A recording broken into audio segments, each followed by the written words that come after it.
C'est le clash diplomatique du jour et c'est assez rare. Un Premier ministre face au secrétaire général de l'ONU, Ban Ki-moon, déclare que le terrorisme est le résultat de la colonisation. Benyamin Netanyahou l'accuse d'encourager la violence. Maxime Pérez. Un discours qu'il a voulu ferme et alarmiste. Mardi, devant le Conseil de sécurité, le secrétaire général de l'ONU, Ban Ki-moon, s'est inquiété de la poursuite des violences au Proche-Orient et de l'absence de tout dialogue politique entre Israéliens et Palestiniens. Les attaques au couteau, les voitures béliers et les fusillades menées par les Palestiniens contre des civils israéliens, que je condamne dans leur ensemble, ainsi que les heurts entre Palestiniens et forces de sécurité israéliennes, continuent de prendre des vies. Mais les mesures de sécurité seules ne pourront endiguer ces violences. Elles ne peuvent être la réponse au profond désespoir qui habite certains Palestiniens, notamment les plus jeunes.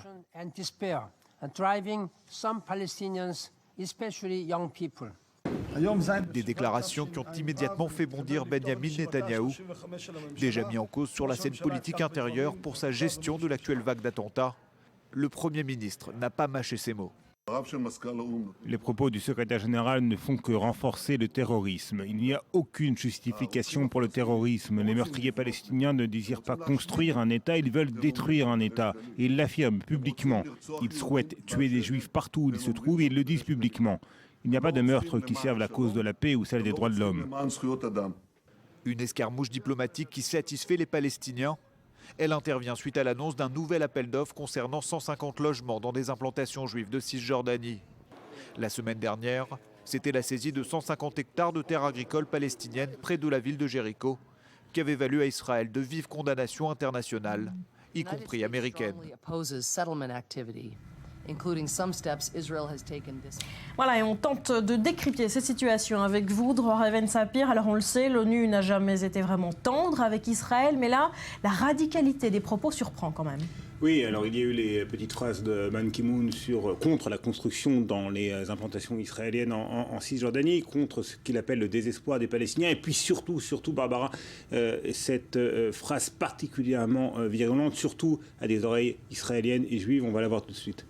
Voilà, donc la Ligue, comme d'autres peuples opprimés l'ont montré au long de l'histoire, il est dans la nature humaine de s'opposer à l'occupation. En clair, les Palestiniens sont dans le rôle des résistants. Et puis cette phrase, bien évidemment, justifie les derniers attentats terroristes. Et je vous rappelle que la plupart des victimes sont des civils. Oui. Or, même si on se place dans la perspective de Ban Ki-moon, même si l'on parle d'occupation, eh bien, lorsqu'un peuple lutte contre une occupation, en général, la seule manière légitime de le faire, c'est de s'en prendre aux forces militaires, pas aux civils. Même en se plaçant dans la perspective de Ban Ki-moon, ces propos sont tout à fait déplacés. Voilà, et c'est bien ça qui dérange, évidemment, à Jérusalem. Les réactions ont été très rapides, très virulentes. La réaction de Benyamin Netanyahou qu'on a vue tout à l'heure dans le reportage de Maxime, elle a été presque immédiate, Barbara. Presque une vingtaine de minutes après le discours de Ban Ki-moon devant le Conseil de sécurité des Nations Unies. Donc c'est dire effectivement à quel point pour le Premier ministre israélien, il était important de réagir vite et de réagir avec un ton adapté à la gravité des propos de Ban Ki-moon, et puis même son cloche du côté de l'opposition, centriste ou de gauche. Il cherche à obtenir quoi, Ban Ki-moon, en déclarant ce genre de choses ? Écoutez, alors comme vous l'avez dit tout à l'heure, les Nations Unies, ça n'a jamais été une instance véritablement pro-israélienne.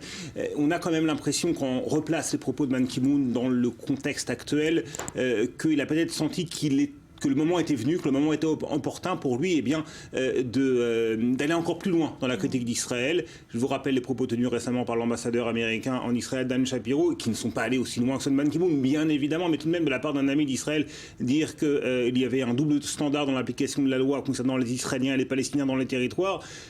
C'est critiquer d'une manière bien plus féroce qu'auparavant la politique israélienne dans les territoires, la politique de construction dans les implantations. Tout le monde s'y met, les Européens également, avec notamment l'étiquetage des produits et puis d'autres dispositions. Donc on a l'impression véritablement que la communauté internationale est lassée de ce qui se passe actuellement entre Israéliens et Palestiniens et qu'elle a tendance à faire endosser à Israël la responsabilité du blocage et des violences actuelles.